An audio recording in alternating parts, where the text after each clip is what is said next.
travaillé 2 ans, du coup on va tout penser pour essayer que ça se passe bien. Du coup on va essayer de faire que les lycéens profitent, apprennent et s'amusent, quoi. Il y a une petite pression au niveau de l'organisation pour l'instant, mais sinon je pense que ça va bien se dérouler.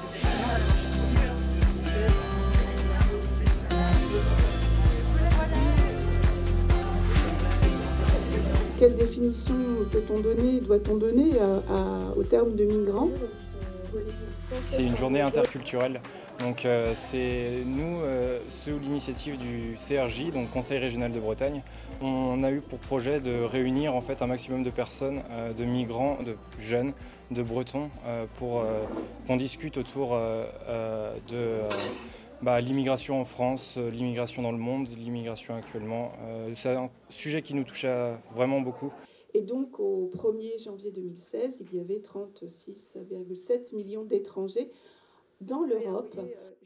Il y a pas mal de classes de lycée qui sont venues, pas forcément des classes, aussi juste des petits groupes qui viennent de toute la Bretagne. Il y en a qui font 2h30 de route aller et 2h30 de route retour pour venir. Je trouve extrêmement courageux qu'ils ont abordé des thèmes comme l'immigration a une connotation très négative aujourd'hui dans la société, mais aussi de voir quelle est leur manière de s'engager et qu'est-ce que ça signifie l'engagement pour les jeunes. Vrai ou faux, en France, un demandeur d'asile a 6 mois pour réunir les preuves justifiant sa demande d'asile. Est-ce que c'est 6 mois, plus, moins? En fait, c'est faux. La personne qui demande l'asile n'a que 21 jours après le dépôt de sa demande pour réunir tous les papiers. Donc c'est 21 jours. Parcours long jusqu'à la frontière. Bon, on va être gentil, on va vous laisser là et puis vous allez continuer ensuite vers la frontière. Il y a plusieurs parcours pour arriver à la destination. On peut arriver à la frontière et se faire refouler. Là, je découvre que c'est vraiment compliqué pour faire une demande d'asile. Peut-être qu'ils sont renvoyés. Premier rendez-vous en préfecture. C'est une journée avec des événements où on essaye à la fois d'apporter des connaissances aux jeunes et de les faire parler et réfléchir. Maintenant, dans une société mondialisée, l'interdépendance, c'est la base un peu de notre monde.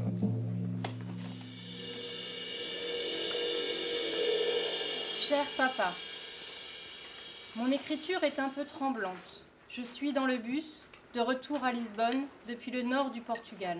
Mas não te preocupes, meu irmão, porque eu ainda acredito na igualdade e na fraternidade. E tenho a certeza de que a Camille está cada vez mais bonita. On peut discuter avec quelqu'un qui est par exemple à Madagascar, et on réalise que ça pourrait être un cousin ou un frère ou quelqu'un qui a besoin d'aide ou qui a peut-être même pas besoin d'aide, mais qui a envie de découvrir des nouvelles cultures, des nouveaux horizons, comme les jeunes en Bretagne qui ont envie de partir. Vous êtes combien dans votre association par exemple? Alors on n'est pas beaucoup, on est une petite dizaine de personnes qui s'activent au quotidien pour faire bouger l'association, mais on a la chance d'être soutenus par beaucoup de sympathisants qui sont solidaires de notre action et aussi beaucoup d'associations. C'est vrai qu'on a ces images-là du jeune connecté, avec un cerveau connecté dans la poche de son jean et qui ne voit pas ce qui se passe autour de lui. Et en fait, ils ont vraiment des façons de communiquer différentes des nôtres, mais l'engagement, il est là. C'est plus l'engagement tel qu'on l'a connu nous, mais ils ont vraiment envie de changer les choses. Et moi, ça me fait vraiment du bien. Un engagement, c'est prendre déjà une grande décision, c'est quand même quelque chose d'important. Il y a beaucoup d'associations en fait pour aider les autres qui sont un peu dans la misère, comme les associations comme SOS Méditerranée. En fonction des endroits où il y a des bateaux en détresse, ils bougent. Et comme souvent, c'est d'autres bateaux qui arrivent les premiers sur place, des cargos, tout ça, ils les récupèrent. Et ensuite, il y a ce qu'on appelle des opérations de transbordement.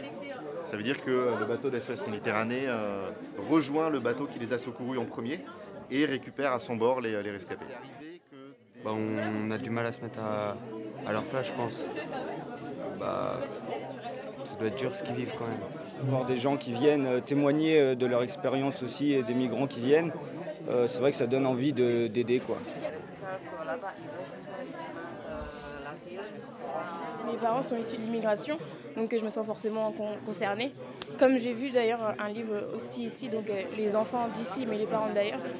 On a également une visioconférence avec le Niger pour confronter nos deux cultures et voir les préjugés qui sont vrais et faux qu'on a chacun les uns sur les autres. Bonjour. Oui, ça marche? Tu m'entends? Ça marche très bien. Cool. Est-ce que tu vois qui est là? Ah oui, je peux le voir. Tu la reconnais? En plein milieu. C'est Hawa. Ça doit faire longtemps que vous n'avez pas vu votre sœur. Qu'est-ce que vous ressentez en la voyant?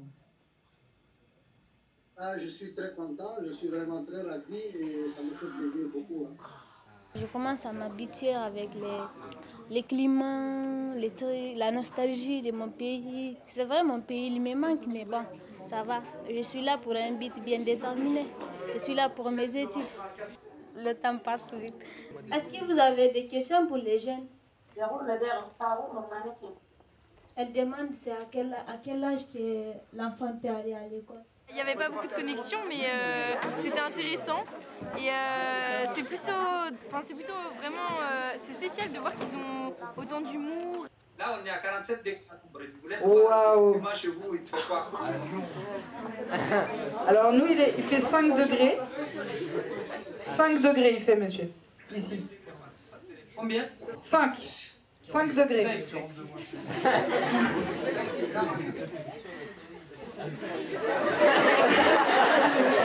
C'était drôle. On s'est bien amusé, ouais, je trouve. On voyait comment ils étaient là-bas, comment c'est là-bas. Dans un autre pays que la France. Vraiment cool. Super intéressant. Même les autres conférences, on a appris On vraiment a été beaucoup de voir choses. aussi les associations. Ça m'a motivé, je pourrais donner de mon temps pour... Je pense que ça peut vraiment être n'importe où parce que le principal c'est que l'engagement nous plaise déjà, qu'on croit en ce en quoi on s'engage. Quand on est jeune, on a souvent envie de s'engager et c'est le moment en fait. Faut pas avoir peur de l'engagement, justement c'est une force.